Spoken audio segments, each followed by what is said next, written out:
Je m'appelle Ingrid, j'ai 28 ans et j'habite en Haute-Savoie. Je couds et je tricote et aujourd'hui on va parler de tous les projets que j'ai tricotés depuis le mois de mars. J'étais venue vous voir le 16 mars et on est aujourd'hui le 11 juin, donc il y a 3 mois qui se sont écoulés, dont un mois où je n'ai quasiment pas tricoté. Donc j'ai pas énormément de projets à vous montrer, j'ai 2 pulls tout de même terminés et un accessoire. Ainsi qu'un projet en cours que vous aviez déjà aperçu lors du dernier podcast et pas mal de projets soit que j'ai caston, soit dont j'ai déjà fait l'échantillon, notamment pas mal de tops d'été à vous montrer que je vais tricoter les semaines à venir. Voilà pour ça, je vous raconterai aussi, j'ai eu un peu une malédiction du tricot. J'ai castonné un nombre hallucinant de projets qui n'ont pas perduré. Voilà, ce qui explique aussi que j'ai peu de choses à vous montrer. Et voilà, je pense qu'on peut commencer tout de suite. Je vais suivre le déroulé habituel des podcasts tricot et j'ai rajouté une petite partie que m'a inspirée Josie Creates où je vais vous parler de quelques contes que j'apprécie. Je pense qu'il y en a certains que vous connaissez déjà. Je suis une petite chaîne et ce sont deux plus grosses chaînes. Mais voilà, pour ceux qui ne les connaîtraient pas, n'hésitez pas, ça sera donc en fin de vidéo. Donc le premier projet que j'ai terminé, je l'ai tricoté au mois de mars, c'est le Olga Sweater de Petite Knit. Vous allez le voir, il y a énormément de petites knits dans ce podcast. Donc voilà, je pense que plusieurs d'entre vous l'ont déjà vu sur Instagram. C'est un pull que j'ai tricoté assez rapidement, j'ai mis un mois à le tricoter car j'étais beaucoup dans les trains, dans les transports au mois de mars. Et je l'appelle un peu mon pull baroudeur. Il m'a accompagné dans beaucoup de voyages et du coup il est associé à beaucoup de bons souvenirs aussi. Donc voilà, je vous en dis plus sur ce pull. Donc j'ai tricoté une taille S, qui est ma taille habituelle chez Petite Knit. Je l'ai tricoté par rapport à la laine, donc c'est de la Lima de chez Drops que j'avais déjà tricoté mais en 4,5. Et définitivement, je préfère le rendu en aiguille 4. Donc la Lima de chez Drops, c'est une laine qui est composée de 65% laine et 35% alpaga, ce qui lui donne un poids assez lourd. Mais étant donné que c'est un pull assez crop et que je suis petite, le poids passe encore. Le pull de mon copain est beaucoup plus lourd par comparaison. Et donc j'ai utilisé les coloris bleu océan, c'est le coloris 9018, et le coloris 206 qui est le coloris blé. J'ai utilisé 5 pelotes de chaque, donc il me reste une pelote de chaque couleur. Et donc ce qui fait un total de 950 mètres de fil. Par rapport à cette laine, il faut savoir qu'elle s'est beaucoup détendue au blocage. Elle a gagné entre 3 et 4 cm au niveau du corps et des manches. J'avais pris en compte ça, ce qui m'a arrangé, parce que du coup le corps est parfaitement à la bonne hauteur.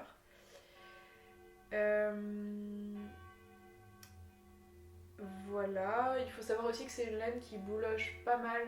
Là je l'ai rasée pour vous le montrer. Mais j'ai eu pas mal de bouloches sous les bras, sur le côté du corps. Rien d'insurmontable, hein. En 5 minutes je l'avais rasé, mais voilà, c'est bon à savoir. J'espère que les cloches vous embêteront pas trop. Et donc l'assortiment des couleurs vous a vraiment énormément plu. C'est pas moi qui ai eu l'idée, j'ai trouvé cette inspiration sur Ravelry. Et j'aime beaucoup parce que du coup le contraste entre les deux couleurs est assez faible. Et ça a un petit côté passé, un peu vintage que j'aime beaucoup. On m'a dit que beaucoup que ça les faisait penser à une glace. Et en vrai, je comprends un peu pourquoi. Voilà, par rapport à ce pull, pour la construction, donc on commence par former le dos en aller-retour. En même temps, on forme les épaules en rang raccourci.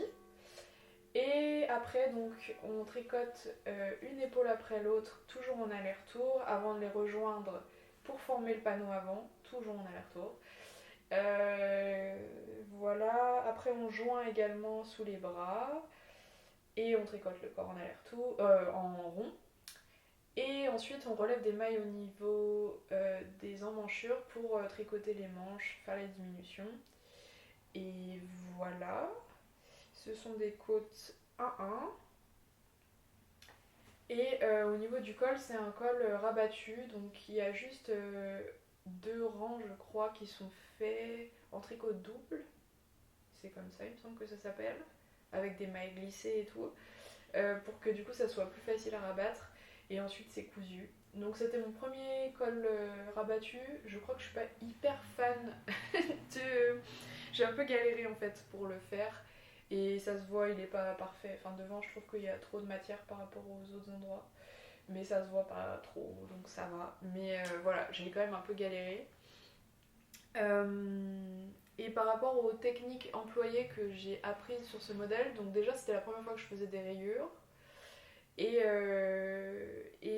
grâce à Léa, donc le compte de tension sur Instagram, elle m'a parlé d'une technique pour que le changement de couleur, quand on change de couleur pour les rayures, soit invisible.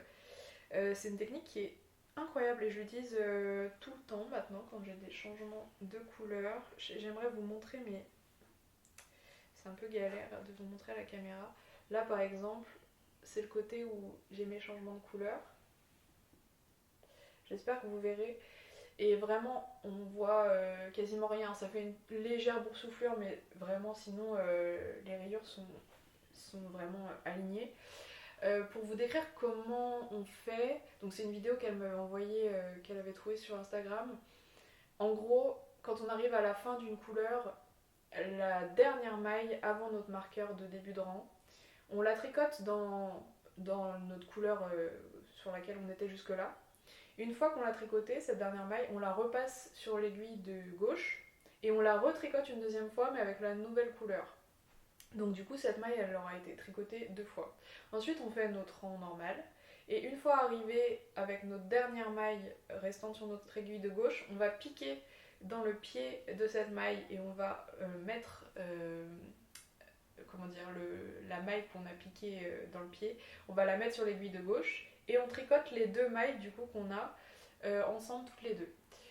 Et là donc il faut un peu tirer les fils et tout pour resserrer les mailles. Et là on continue à tricoter normalement jusqu'à rechanger de couleur.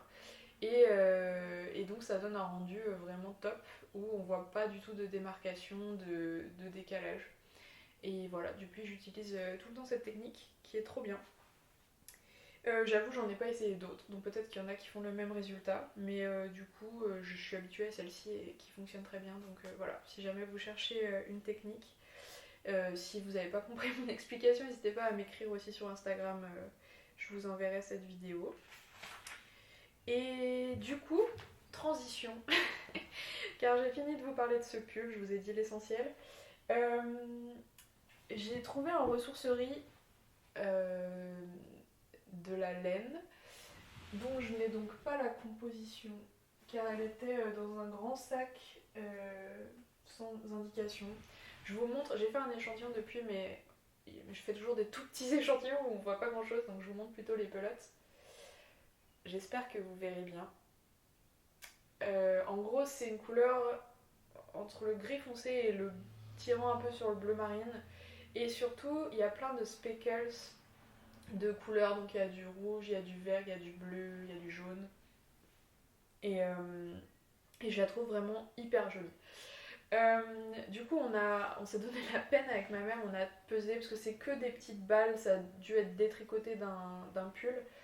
On a tout pesé et après on a mesuré pour faire des calculs et essayer de savoir quelle grosseur de fil c'était et combien j'en avais.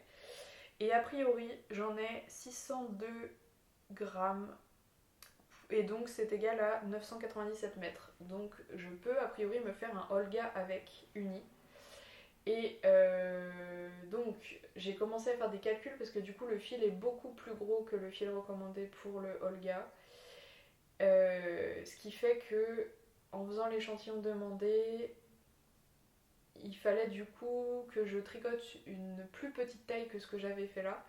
Et même en tricotant la plus petite taille, ça aurait été encore beaucoup trop grand. Donc j'ai fait plein de calculs de produits en croix, de trucs, pour essayer de l'adapter. Euh, donc voilà, donc on verra. Non, j'aimerais vraiment faire le Olga uni avec cette laine-là. Si c'est trop galère et que je vois que mes calculs ne marchent pas du tout, j'essaierai juste de trouver un modèle plus adapté. Mais j'avoue que là, le fait que je savais que j'avais utilisé, je sais plus combien je vous ai dit, 930 mètres, 950 mètres de fil pour le Olga, bah, ça me rassurait par rapport à la quantité de laine que j'avais là. Et comme elle est plus épaisse, potentiellement j'avais de la marge. Voilà, bon, c'était ma transition pour dire que je referai le Olga. Donc ça prouve que c'est un modèle que j'ai vraiment aimé tricoter. Voilà pour ça. Ensuite, on peut passer donc au deuxième pull que j'ai terminé.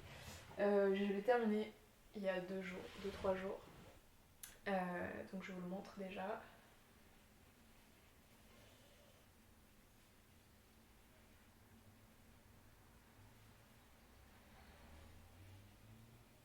Voilà, je vous insérerai comme d'habitude des petites images pour que vous le voyez mieux.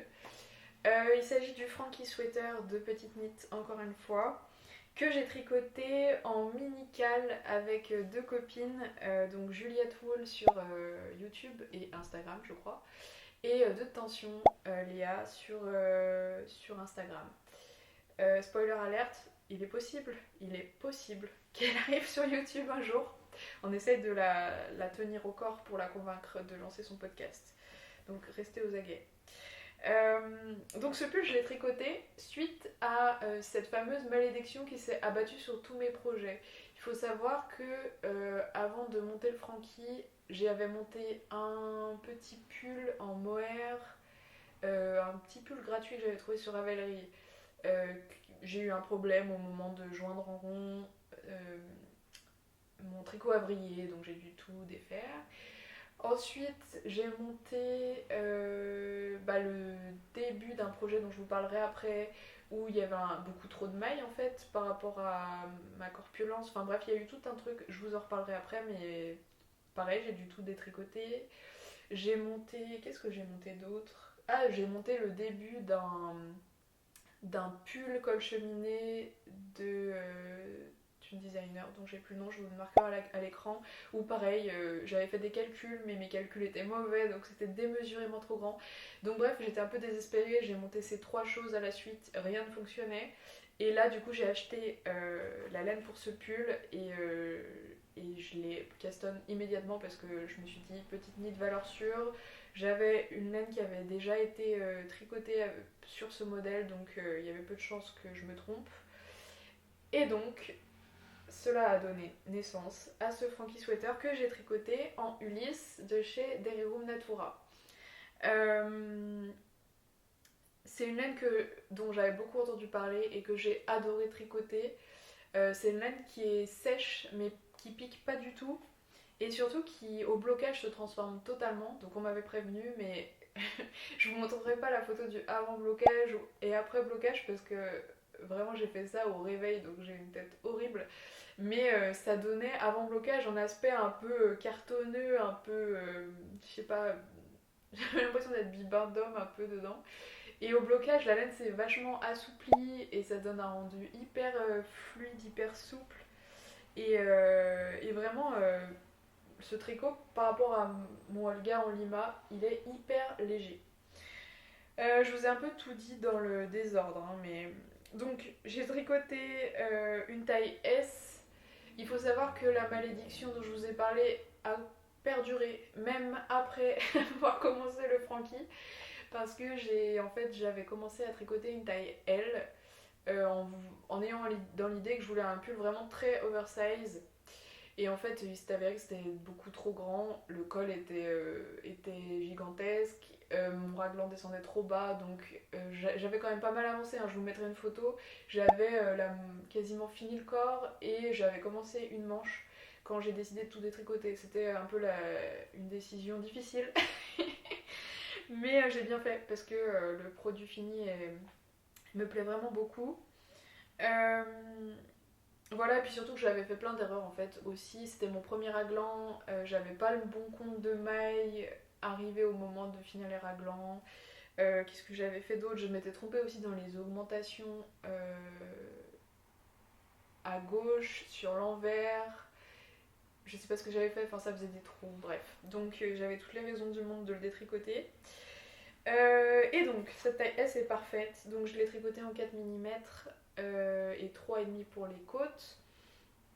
J'ai utilisé, je vous ai pas dit les coloris, le coloris Genet avec le coloris Quartz. Donc je sais pas ce que vous verrez, mais c'est un espèce de jaune-vert, de miel en fait, pour le coloris Genet. Et le Quartz c'est du rose pâle, vraiment très pâle. C'est de la laine donc cardée, la Ulysse. C'est un mélange entre de la laine de mouton d'Arles, je crois, et de mouton portugais. Et les moutons noirs portugais, donc ça. En fait, la laine, elle a des petits endroits où on voit qu'il y a des nuances de noir et ça lui donne toute une profondeur et un aspect très rustique que j'aime beaucoup. Que vous dire d'autre? J'avais une fois de plus prévu trop de laine. Il me reste une pelote entière de chaque coloris. J'ai acheté la laine à l'île Weasel et je sais que on m'avait dit que par rapport au modèle, ça aurait été plus intelligent de tricoter la Gilliatt, qui était plus dans l'échantillon. Mais au final, eh bien, la Ulysse fonctionne. C'est juste ça donne peut-être un pull qui est plus léger, plus aéré. Mais moi, ça me plaît beaucoup et j'ai pas du tout senti le fait que c'était pas forcément la laine adaptée en fait. J'avais bien sûr fait un échantillon, mais voilà. Après, au début, j'ai été un peu troublée aussi par cette laine qui. Il y a des endroits où elle s'affine un tout petit peu, et d'autres où elle devient plus épaisse.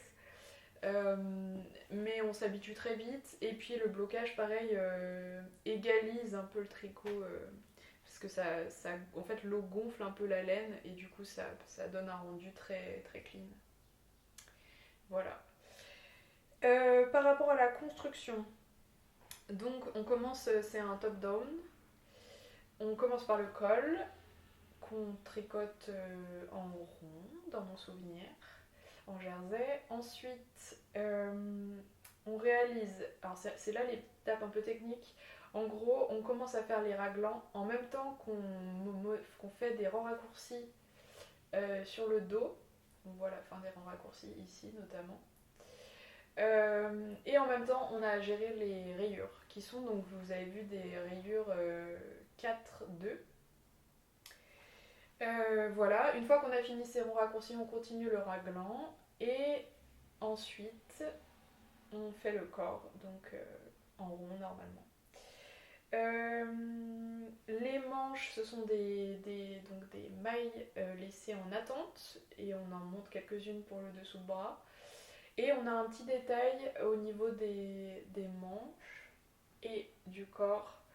En gros, ce sont des côtes 1-1 et ensuite on fait quelques rangs de jersey avant de rabattre et ça donne cet aspect un peu rouloté que je trouve hyper mignon. Voilà. Par rapport au col, pour ceux qui voudraient tricoter le modèle et qui s'inquiéteraient, moi j'étais très inquiète pendant toute la durée du tricot parce qu'il roulotait vraiment beaucoup et ça donnait pas cet aspect un peu cheminé, tenu. Et en fait, au blocage, si on l'épingle bien, après ça se tient tout seul. Donc voilà, il est un peu crop, je pense. Je vais le porter comme ça quelques temps, enfin, du coup l'automne prochain. Et je verrai si je le rallonge un peu. J'aurai pas besoin forcément d'entamer mes nouvelles pelotes parce que j'ai quelques restes. Mais voilà, on verra si dans le temps j'ai envie de l'allonger un peu. Voilà, je vous ai dit l'essentiel. Je verrai avec les filles si elles veulent que j'affiche leur pull ici ou si on vous garde la petite surprise pour Instagram. On est en train d'imaginer un format toutes les trois. En tout cas, ça a été un plaisir vraiment de le tricoter avec elles. C'est des super filles et elles m'ont beaucoup aidée dans mes moments de doute et surtout au moment de tout détricoter. Donc c'était un grand soutien psychologique, moral. Et sûrement vous reverrez ce trio tricoter des choses ensemble. Voilà pour mon Francky. J'ai aussi une transition par rapport à ce modèle. Déjà, c'est certain que je le referai dans d'autres couleurs. J'aimerais m'en faire un comme celui qu'a fait Petite Knit en écru chiné et noir. Et j'ai acheté de la laine sur Vinted. Alors, il s'agit de vous montrer sans tout faire tomber. J'ai acheté de la Peer Gynt. J'en ai 7 pelotes de cette couleur-là. Donc c'est un espèce de rouge tirant vers le rose, un peu genre cerise, je dirais, que j'aimerais tricoter avec du rouge beaucoup plus foncé. Mon inspiration, c'est un pull qu'a réalisé Cha Sheper, je crois que c'est comme ça qu'on dit son nom. C'est une fille qui fait des vidéos sur YouTube aussi, mais pas forcément sur le tricot, surtout sur ce qu'elle chine, des assortiments de tenues, enfin c'est autour des vêtements mais c'est pas spécifiquement autour du tricot ou de la couture. Et elle a fait un pull en tricot où elle a utilisé une pelote de rouge qui tire vers l'orangé avec du rouge foncé et je trouve c'est un Frankie et je le trouve incroyable. Alors je suis pas sûre que j'aurais ce rendu là avec cette couleur qui du coup n'est pas très orangée. Mais voilà, sinon l'autre idée que j'avais avec cette couleur c'était de la tricoter avec du bleu, un peu comme celui qu'a fait Juliette du coup. Mais je crois que mon cœur penche vers le rouge foncé.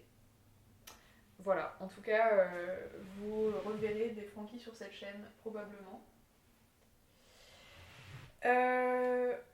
Encore une transition pour vous présenter le dernier projet que j'ai bloqué, qui est ma Uma Scarf, que je vous avais déjà un peu montré dans mon précédent podcast.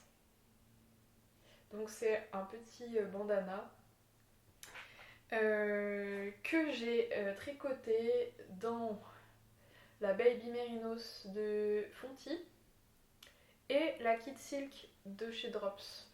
J'ai pas les coloris, je vous les mettrai à l'écran. En gros, la Baby Merinos c'était un rouge tirant vers le framboise et la Kid Silk c'est un des derniers coloris qu'ils ont sorti, un rouge très vif. Alors ce qui s'est passé, c'est que c'est une écharpe qui se tricote en 4 mm et à la base Petite Knit l'a tricotée en cachemire. Donc c'est un fil qui est du coup euh, assez souple et assez soyeux. Moi, dans ma grande ignorance, je me suis dit si je la fais en mérino, ça va faire le même effet. Donc, il me restait en fait de la Baby Merino de Fonty, j'en ai racheté d'autres pelotes et je pensais la tenir en simple en 4 mm et que ça ferait le même rendu. Le problème, c'est que ça faisait un rendu qui était beaucoup trop aéré, enfin le déjaugé en fait. Donc, je me suis dit, tant, c'est pas grave, j'avais pas envie de changer de taille d'aiguille puisque je voulais que les mailles soient quand même assez grosses. Donc je me suis dit, bon, tant pis, je vais la tenir en double. Donc j'ai tenu en double ma Baby Merino, mais sauf que ça faisait du coup un effet très cartonneux. C'était pas du tout souple comme ce que j'avais en tête et vu sur le modèle de Petite Knit. Donc ma mère m'a dit, peut-être tu pourrais mettre un fil de mohair avec un fil de Fonty et ça fera un rendu souple. Donc il s'avère qu'elle avait un reste de cette Kid Silk rouge vif qu'elle m'a donné. Et donc ça donne ce rendu là qui a la souplesse que je cherchais, mais qui par contre est très fluffy, enfin on voit vraiment le halo du mohair, je sais pas si vous verrez bien, hein, mais et objectivement c'est joli, je la porterai, mais c'est pas du tout le rendu que j'avais en tête, je voyais plutôt un truc un peu rustique, et pour moi le mohair c'est l'inverse de quelque chose de rustique. Donc voilà, donc je vais voir si je la porte, j'essaierai de la porter à l'automne, et si je la porte pas, je pense que j'essaierai de la vendre ou que je l'offrirai, et que je m'en referai une en achetant un fil d'Alva, qui est un fil lace, d'après ce que j'ai lu, ou fingering, ou light fingering, qu'on peut mettre quand on n'a pas le bon échantillon. Et qui se substitue du coup au mohair. Donc il n'y a pas cet effet de halo, de poils qui donne cet aspect fluffy. Donc je pense que j'essaierai ça. Et aussi le fait de rajouter de l'alpaga, parce que la alva c'est un fil d'alpaga, ça rajoute de la souplesse à notre tricot. Donc voilà, dites-moi si je dis n'importe quoi d'ailleurs, parce que c'est à force d'écouter des podcasts et de me renseigner que je suis arrivée à cette conclusion, mais il est possible que je dise des choses erronées. Donc voilà, donc c'est une bonne taille je pense. J'ai pas tellement suivi le patron, hormis pour le rythme des augmentations. Et puis même la finition, parce que normalement pour finir le foulard, Petite Knit elle fait faire, il y a quelques rangs de point mousse, enfin c'est pas vraiment du point mousse, mais en gros l'effet visuel c'est à peu près ça. Et normalement là au mascarf il y a aussi deux couleurs, on finit avec une couleur contrastante. Mais comme moi j'étais en uni, je trouvais la finition un peu bizarre. Donc j'ai juste fait un rabattage que m'a conseillé Juliette, c'est un rabattage à l'islandaise. Et en vrai c'était plaisant parce que du coup j'ai appris de nouvelles choses, j'avais jamais fait ce rabattage. Elle m'a dit que c'était normalement pour éviter que le tricot roulotte. Alors je sais pas si du coup c'est grâce à ça, mais je trouve que il roulotte quand même pas trop. Donc je suis satisfaite.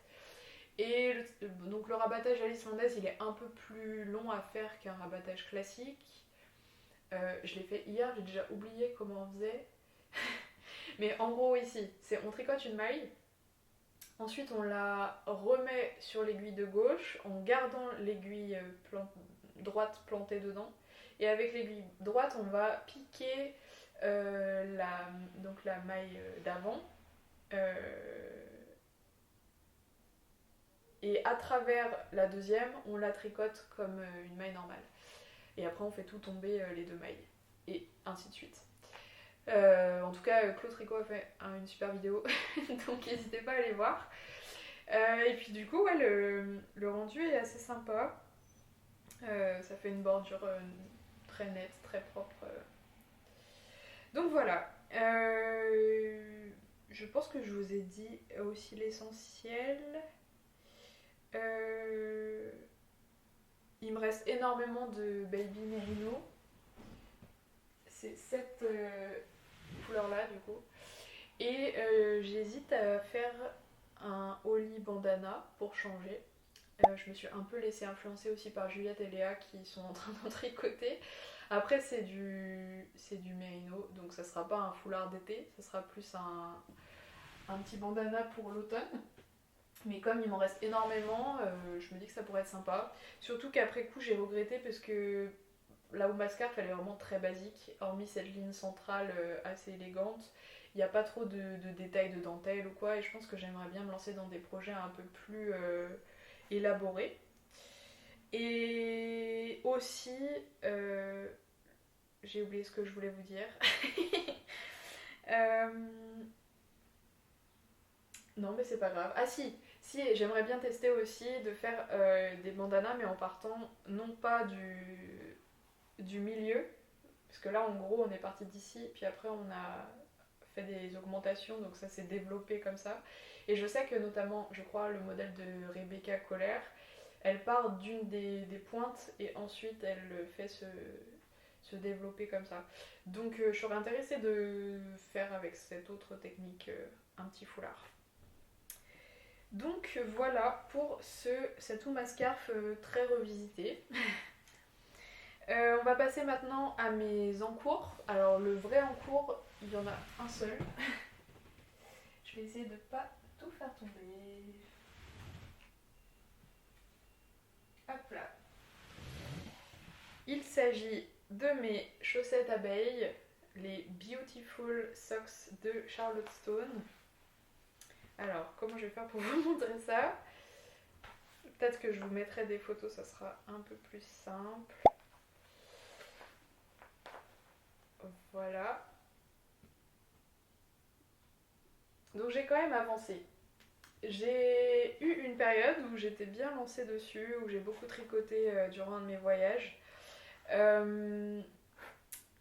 Pour vous remettre dans le contexte, donc j'ai tricoté la taille 1, j'ai monté 56 mailles avec un montage élastique, donc ça consistait à tricoter, à monter une maille, twister, remonter une maille, twister. Voilà, ce qui fait que du coup c'est assez élastique tout de même.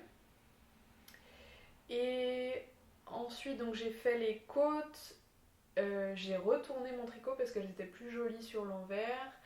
J'ai du coup fait une double maille pour éviter qu'il y ait un trou. Et ensuite j'ai commencé le jacquard. Alors je suis un peu... Donc ce sont mes premières chaussettes et c'est aussi mon premier jacquard. Donc je tiens pour le moment mes fils à une seule main. Donc c'est un peu lent et laborieux. Mais du coup ça m'aide à gérer ma tension, enfin à vraiment y faire très attention. Et du coup j'ai essayé cette chaussette il y a peu de temps. Et mon pied rentre, c'est très agréable. Donc je suis contente, ma tension est réussie. Je suis contente aussi parce que on reconnaît les abeilles, c'est pas difforme, donc ça veut dire que c'est quand même assez égal. Et voilà, donc peut-être pour la deuxième, je me motiverai à apprendre à tricoter à deux doigts, le jacquard. Ma mère m'a donné aussi une bague à jacquard, donc à voir si j'essaye d'apprendre avec. Euh, voilà, j'avoue que déjà c'est assez prenant mentalement de tricoter ces chaussettes parce que faut que je lise la charte. Enfin, c'était beaucoup de nouveautés en fait en même temps. Et du coup, quand il y a beaucoup de nouveautés en même temps, mon cerveau a tendance à dire tranquille, les choses que tu peux faire avec une technique que tu connais déjà, fais-les avec cette technique, puis on verra plus tard quand tu seras déjà familiarisé avec le reste. Donc voilà. Ensuite, donc je peux vous dire que je croise les fils tous les 6-7 ans. Je sais pas si j'ose vous montrer l'intérieur. Allez, on ose. C'est pas trop dégueu. Alors, j'ai fait un nœud pour pas que mes fils m'embêtent, donc j'espère que vous verrez aussi quelque chose. Mais c'est pas trop vilain, je trouve.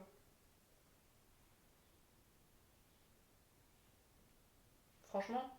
Alors que je croise pas de façon systématique mes fils, enfin des fois c'est 6, des fois c'est 7. Voilà, ça dépend quand j'y pense un peu. Et voilà, je vous ai pas parlé des laines que j'utilise, mais en gros c'est de la Harwetta pour le bleu, le jaune et le noir. Et la laine verte, elle a quelques variations, quelques nuances. Bon, c'est subtil, hein, faut vraiment s'y pencher pour le voir. C'est de la Little G, je sais pas comment on prononce. Je vous mettrai le coloris à l'écran parce que j'ai pas le.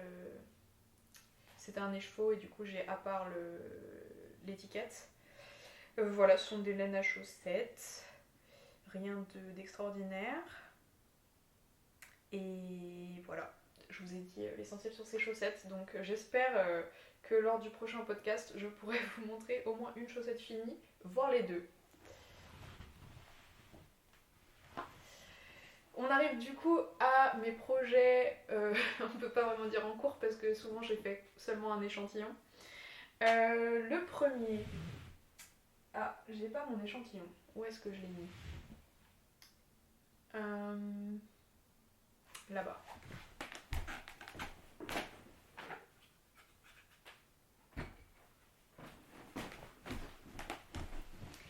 Heureusement que j'habite dans un appartement qui est pas très grand. Donc mon premier projet c'est le Pipati de Marie-Léna Tricot que je réalise en mini-cale avec trois autres filles, donc Solène, Luna et Anne. Je crois qu'aucune des trois n'a YouTube. J'avais mis un petit message en fait sur Instagram il y a à peu près un mois parce que j'avais craqué complètement sur ce modèle. En demandant si certaines étaient intéressées de le tricoter avec moi. Et du coup, toutes les trois ont été intéressées, donc on s'est fait un petit groupe, et puis voilà. Donc je suis un peu à la bourre.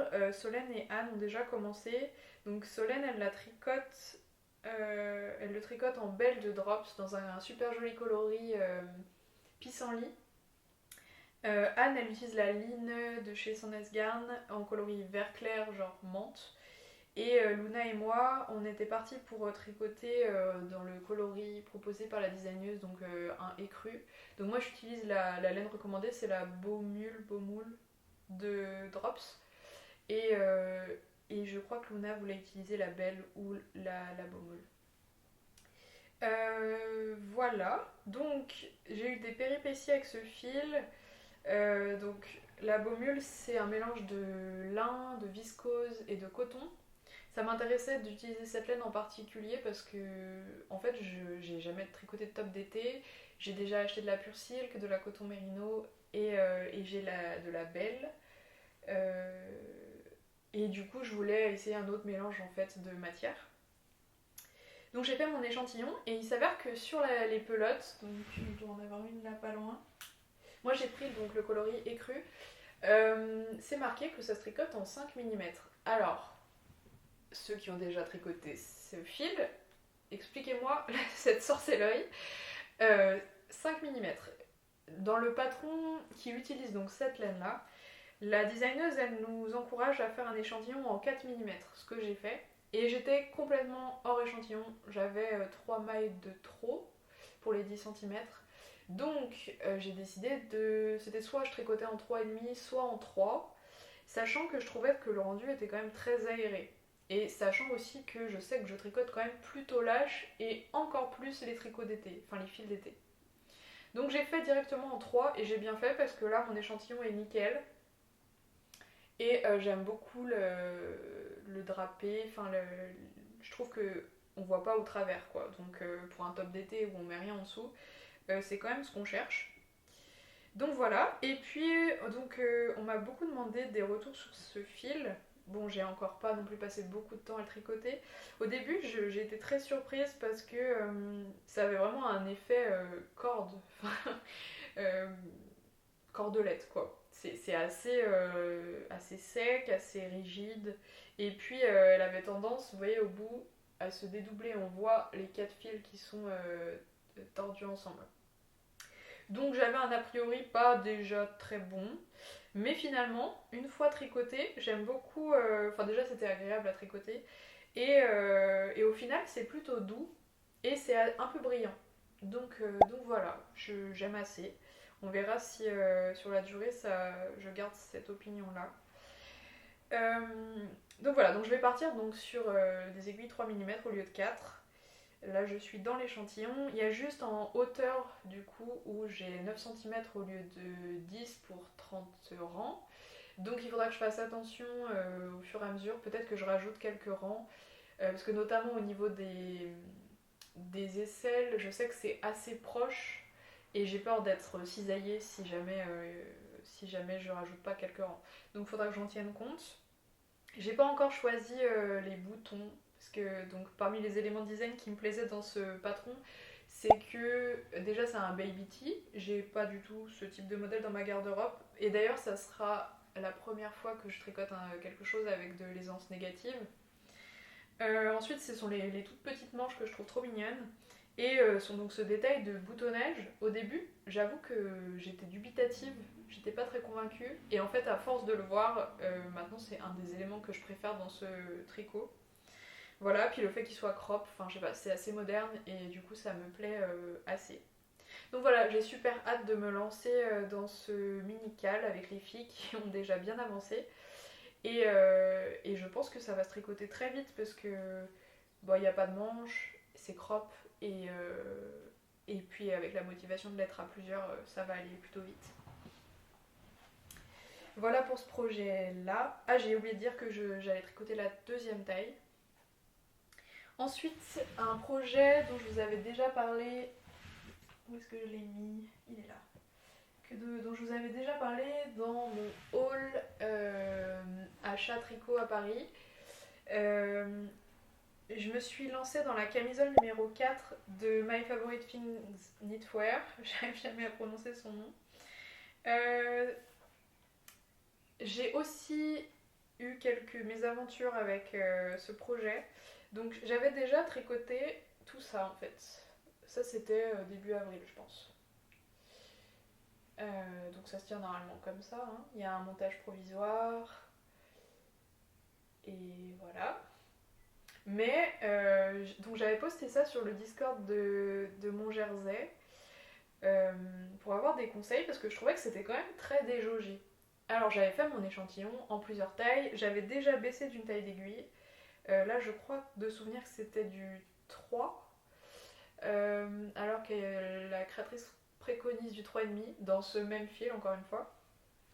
Et en effet, Jeanne de Montjersey m'a dit mais nous en boutique on recommande une taille d'aiguille encore en dessous, là c'est très déjaugé. Donc j'ai suivi ses conseils, sauf que à ce moment-là j'avais pas d'aiguille de 2,5, hormis mes aiguilles pour faire les chaussettes et du coup le câble était trop petit. Donc j'ai dû racheter des aiguilles de 2,5. Tout ça a pris un certain temps, donc j'ai laissé le projet de côté et je suis passée à autre chose. Donc là, l'idée prochainement, c'est de refaire un échantillon déjà avec les aiguilles 2,5 pour voir si je suis encore à peu près dans l'échantillon. Et ensuite de détricoter ça et du coup de le refaire une taille d'aiguille en dessous.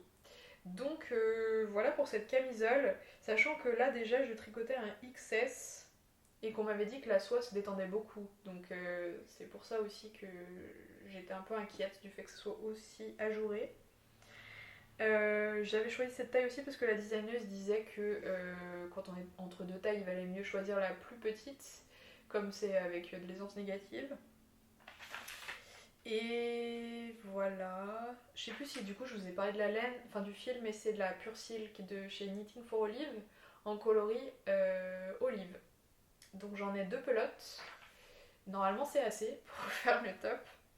Et donc j'en ai 500 mètres et je l'avais acheté chez la mercerie Coup de Soleil à Paris lors de mon dernier passage.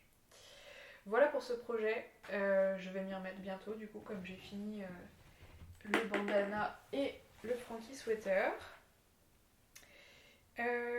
Ensuite, je vous avais également parlé dans mon haul pelote de ces pelotes là. C'est de la coton merino de chez Knitting for Olive en coloris Lavender Blue. Et donc, la dernière fois, j'étais en hésitation sur le modèle que je voulais tricoter avec, ce qui est en soi toujours le cas. Mais dernièrement, j'ai découvert grâce au podcast de l'Instant Inutile le modèle du jean top de Colibri by Johanna. Et j'ai énormément aimé le fait que ce soit un petit top manche courte à fine bretelle, enfin du coup à fine bretelle, avec des détails de dentelle et en même temps avec des rayures. Vous allez me dire que c'est un peu la thématique de ce podcast aussi. Et je me suis dit, en fait, ça serait trop beau de le faire en cette couleur-là, associé à soit du bleu marine, soit du vert océan, soit du vert anis, soit miel. Enfin, en tout cas, j'ai plein d'idées de coloris qui pourraient aller. J'essaierai peut-être de vous mettre à l'écran les combinaisons. Et voilà, du coup, je pense me lancer là-dedans. C'est juste, normalement, c'est un modèle qui se tricote avec de la laine de chez Majogarn. Et je suis pas certaine, enfin je suis même sûre en fait que c'est pas du tout la même grosseur de fil.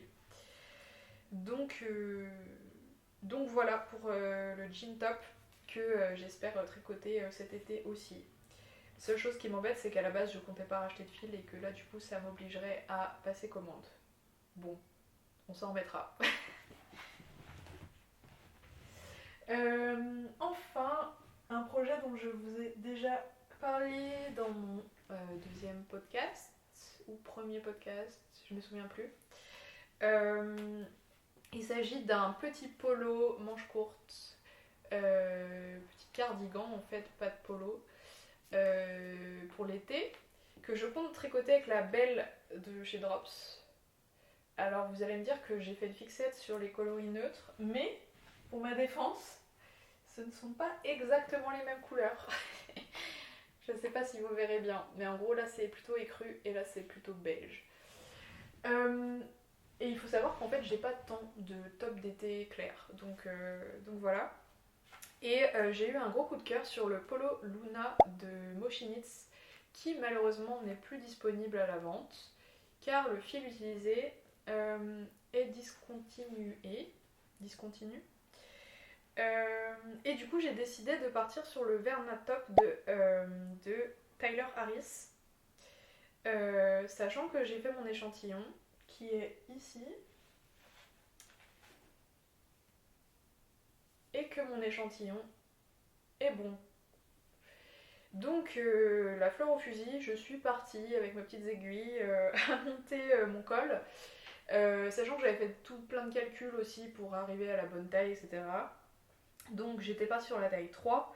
Et en fait, j'ai monté mon col, j'ai commencé à tricoter quelques rangs, puis j'étais là, mais je sais plus combien il y en avait à monter, genre 120 ou 140 mailles, enfin c'était démesuré, je crois que c'est 140, quelque chose comme ça. Et vraiment c'était énorme, j'avais le truc qui me tombait jusqu'au nombril.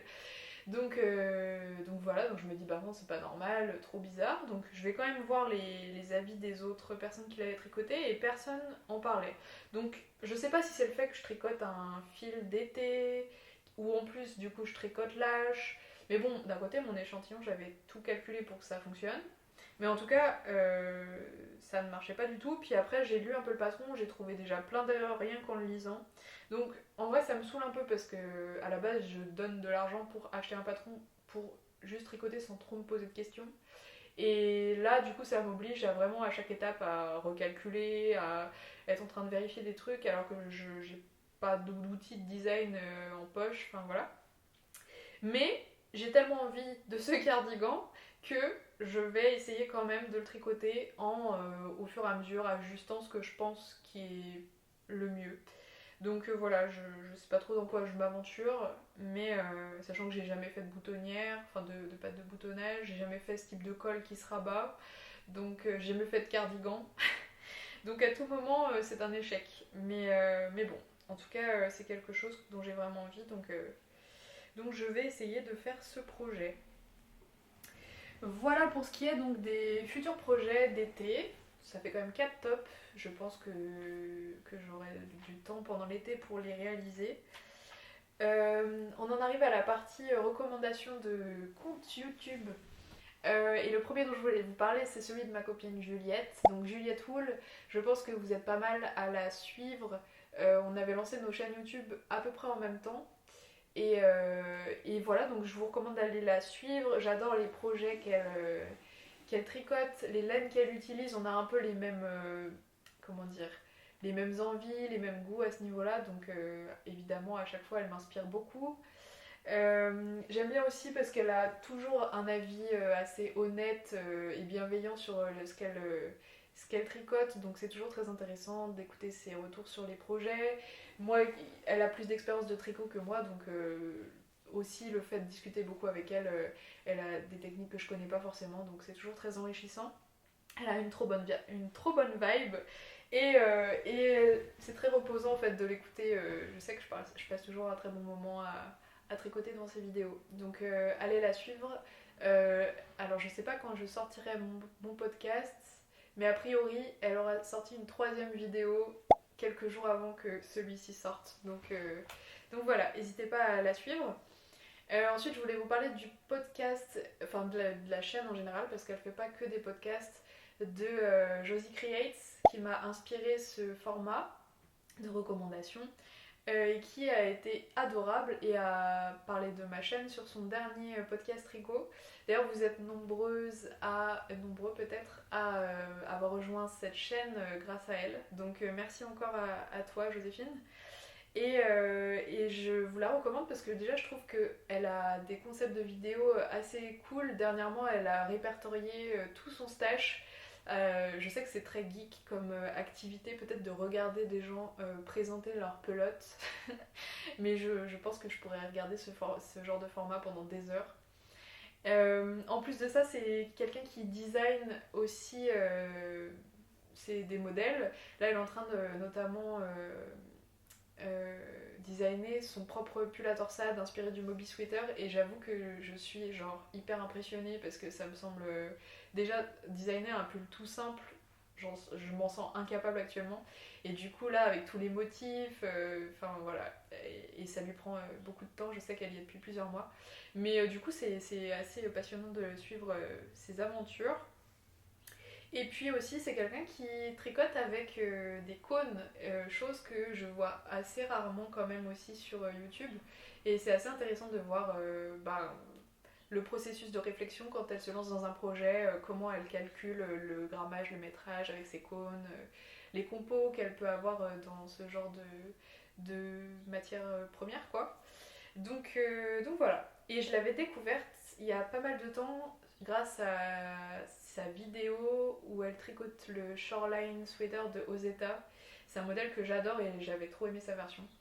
Donc voilà, en tout cas je vous recommande sa chaîne, elle a un style assez, je dirais, sobre et élégant.